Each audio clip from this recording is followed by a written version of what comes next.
Kia ora, ko Sharon Holt tōku ingoa. As well as writing Te Reo Singalong books, I do as much teaching as I can of pronunciation of Te Reo Māori because it's a great passion of mine, particularly the pronunciation of our place names, our birds, our trees and other taonga o te taiao, other treasures of the natural environment. And I don't just do that in Māori Language Week or Māori Language Month, I do that all year round and I practice on the signs around me. But sometimes that's hard if you don't already know how to pronounce the sounds in Te Reo. So I thought for Māori Language Week, perhaps we could look at what the actual sounds are in Te Reo in case you're somebody who hasn't ever heard about this before. So there are the 5 vowels, the 8 consonants and 2 digraphs. These are the only letters in Te Reo, so if you see a word with C or D or S, it won't be a Māori word.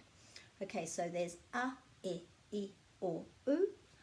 A, e, I, o, u is the sound of the vowels. It's very consistent language. It's a phonetic language, so whenever you see the A, it will always be a. This will always be e. This will always be I, o, u. If there's a macron on top, it will just be longer. A, e, I, o, u. And then if we want to pronounce these, it's best to put a vowel after it. So this would be ha, ka, ma, na. Those are easy, aren't they? Pa.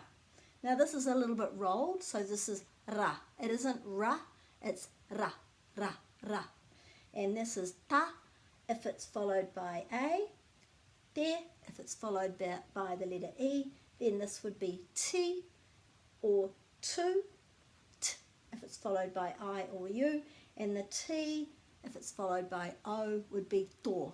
So there's a little bit of difference with the letter T, depending on what vowel follows it. A, e, o, ta, te, to, I, u, ti, tu. Can you hear the difference? But that's only applying to the letter T. All the other ones are consistently pronounced. And then we've got wa, we, wo, woo. And then we've got ng, so this would be nga, nga, nga. The ng is way down here. It's like the sound at the end of singer. Ng, nga, nge, nge, ngo, ngu. Different to this one. There are no silent letters in Te Reo, so if you see a NG, the G is meant to be pronounced, but not hard like inga, it's just soft, nga, nga.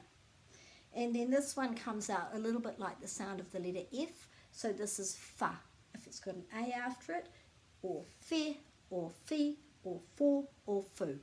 So one thing you can do is make a big chart like this and fill in all the gaps, so this would be ha, he, ho, hu. And you could practice those syllables because apart from when there's 2 vowels together, these are all the syllables that you'll ever see in Te Reo Māori if you join all these up. So this would be ka, ke, ki, ko, ku.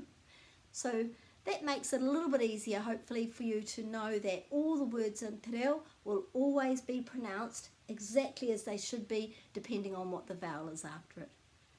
And also the key to all of that is to put a break after every vowel. So the last point is, let's say you see a long place name with maybe 4 or 5 syllables. As long as you put a break after every vowel, let's say it's takapuna, takapuna,